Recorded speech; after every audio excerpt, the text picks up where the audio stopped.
Hello ভাই, ফেলুদার যারা ফ্যান আছো আর সত্যজিৎ রায়ের ফ্যান আছো তাদের জন্য অনবদ্য মুভি সোনার কেল্লা। তো আজকে আমি মুভিটা জাস্ট একবার দেখে ফেললাম। সোনার কেল্লা একটা বইও আছে, প্লাস সত্যজিৎ রায়ের লেখা, সেটার ওপর সৌমিত্র সত্যজিৎ রায় এরা মিলে সোনার কেল্লা মুভিটাও করেছে। তো বাচ্চাদের যেরকম মুভিটা ভালো লাগবে সেরকম বড়োদেরও ভালো লাগবে। কিশোর উপন্যাস হলেও ভালো, দুই তরফেরই ভালো লাগবে, ছোটদেরও বেটার বড়দেরও বেটার। তো চলো গল্পটা একটু শর্টে বলে রাখি, যদিও বা সবার গল্পটা জানা আছে, তাও মুকুলধর নামের একটা বাচ্চা আছে, তার পূর্বজন্মের কথা মনে পড়ে, তো পেপারে দিয়েছে। এই খবরটা ধীরে ধীরে বেরিয়েছে যে তার পূর্বজন্মে অনেক রকমের নাকি খাজানা ছিল, মণিমুক্ত ছিল, কালারিং পাথর ছিল। সেই দেখে ভবানন্দ, ও সাইকোলজিস্ট ছিল, প্যারানর্মাল, এবার হচ্ছে লোককে ওই হিপনোটিস এরকম করে লোকের পূর্বজন্মের কথা এসব কিছু জানতে পারতো। এবার সেই ক্ষেত্রে প্রথমে ডাক্তার হাজেরার সাথে মুকুল চলে যায় তার পুরনো স্মৃতি খুঁজতে, সোনার কেল্লা খুঁজতে, তার পুরনো মা বাবা বাড়ি এসব খুঁজতে। তো সেই ক্ষেত্রে ডাক্তার হাজরা তাকে সমস্ত কেল্লা ফেল্লা এগুলো দেখাতে থাকে, রাজস্থানে নিয়ে যায়। তো তার পেছনেই পড়ে যায় দুজন বদমাস। এক নম্বর হচ্ছে ভবানন্দ, দুই নম্বরের নাম আমি ভুলে গেছি। তো হাতে একটা আংটি পত্তর, টাকলু করে একটা লোক। এবার ফেলুদার কাছে তো ওর বাবা গেছে, কারণ সেদিন সকালেই মুকুলের আরেকটা বন্ধু ছিল, তার নামও মুকুল, সে কিডন্যাপ হয়ে গেছিলো। এবার সেই বাচ্চাটাকে আবার ফেরত পাওয়া গেছে, নাক চেপে দুধ খাইয়ে আবার মিস্টেক বলে বাড়ির সামনে ছেড়ে রেখে চলে গেছে অজ্ঞান করে। তো এবার অরিজিনাল মুকুলের পেছনে এই দুর্ধর্ষ দুশ্মনরাও চলে যাবে। তো আমাদের ফেলুদাও রওনা হয়ে গেল, বুঝলো প্রবলেম আছে তো পাক্কা। এবার আমাদের ডাক্তার হাজরা, আমাদের মুকুল, ভবানন্দ সবই এক ট্রেনে। তো ভবানন্দদের সাথে আমাদের মুকুলের পরিচয় হয়ে গেল, ডাক্তার হাজরার সাথেও পরিচয় হলো। তো ডাক্তার হাজরাকে একটা কেল্লা দেখাতে গিয়ে ভবানন্দ আর চেলা ধাক্কা মেরে বাই বাই করে দিল। তারা ভাবলো বাই বাই হয়ে গেছে, কিন্তু রিয়েলে বাই বাই হয়নি।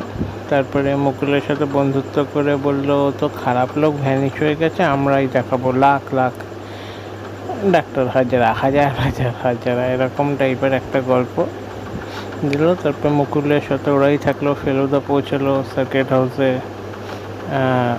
এরকম টাইপের স্টোরি চলছে। তো আমাদের ভবানন্দ চেলা ফেলুদাকে রাস্তা থেকে সরানোর জন্য একটা বিছে দিয়ে দিল, ফেলুদার তাও কিছু হলো না। কিন্তু আমাদের একটা জায়গা মিস হয়ে গেছে, ট্রেনে যেতে যেতে আমাদের জটায়ুর সাথে আমাদের ফেলুদার প্রথম ইন্ট্রোডিউস হয়। তারপরে ধীরে ধীরে হিন্দি থেকে বাংলায় আসে, ওদের সাথে ঝুলে পড়ে আমাদের জটায়ু। উটের পাকস্থলিতে জল থাকে, যে গল্পটা উনি প্রথম বলেছিল 6টা এডিশনে লিখেছে, 7 নম্বরে চেঞ্জ করে দিতে বলেছিল ফেলুদা, সাহারায় সীতাহরণ এরকম, শিহরণ এরকম টাইপের কিছু নাম। তো ফেলুদা গল্প ভাই যে যে পড়ো শোনো দেখো, দারুণ অনবদ্য। পুরো গল্পটা বলে লোকের টাইম নষ্ট করতে চাই না, লোকে আশা করি পুরো গল্পটাই জানে। তাও বলে দিই, যদি এমন ফ্রি টাইম আছে ভিডিওটা একটু ভাবছি লম্বাই করি। ফেলুদা ভাই লাইফ লাভ সব কিছু, অনেকটা অক্সিজেনের মতো। বোর হোক, স্ট্রেস নাও, টেনশন আছে, ফেলুদা দেখো, দারুণ লাগবে। আর ফেলুদার যদি তোমরা বলো আমি পুরো গল্পের বই পড়ে সিরিজ একটার পর একটা করতে পারি, কিন্তু সেই ক্ষেত্রে কমেন্টে বলতে হবে কি করব না। আমার সত্যি কথা বলতে গেলে সোনার কেল্লার থেকেও জয় বাবা ফেলুনাথের গল্পের ডেটটা একটু আলাদা লেভেলেই রেখেছে। ক্যাপ্টেন স্পার্ক ছিল গল্পটায়, দাদু আর নাতির গল্প। সিংহকে একদম, আমাদের গণেশকে সিংহর মুখে লুকিয়ে রেখেছিল, নাহলে সেটা একদম অ্যাটলান্টিসে চলে যেত বিসর্জনের পর। তো বুঝতেই পারছো গল্পটা কি বলছি। জয় বাবা ফেলুনাথ, ওখানে Madanlal Meghraj first time introduce হয়। ফেলুদার সাথে লালমোহন গাঙ্গুলির সাথে এই জাদুর খেলটা থাকবে চাকু মেরে। তো সেই ক্ষেত্রে ফেলুদা লাস্টে সেটার বদলা একটা নিয়েছিল। লালমোহন গাঙ্গুলির সাথে কেউ যদি কিছু বাজে ব্যবহার করে, ফেলুদা সেটা সহ্য করতে পারে না, লাস্ট অব্দি তার থেকে বদলাটা নেয়। সে বলেছিল হয় আমি এর বদলা নেব, না হলে গোয়েন্দাগিরি ছেড়ে দেবো। এই জাস্ট ডায়লগ অসামান্য ভাই। তো ফেলুদা ফ্যানরা প্লিজ ভিডিওটা দেখতে পারো, লাইক করো, শেয়ার করো। ইনস্টাতে DD-Metro-X7, ইউটিউবে সৌম্যর গল্প বই, আর ফেসবুকে দেখলে সৌম্য চক্রবর্তী দমদম, 3টে আইডি। আমি র্যাঙ্ক 1 ফেলুদা ফ্যান যদি থেকে থাকে সব। আমি ফেলুদার সমস্ত রকমের বই কালেকশন করি।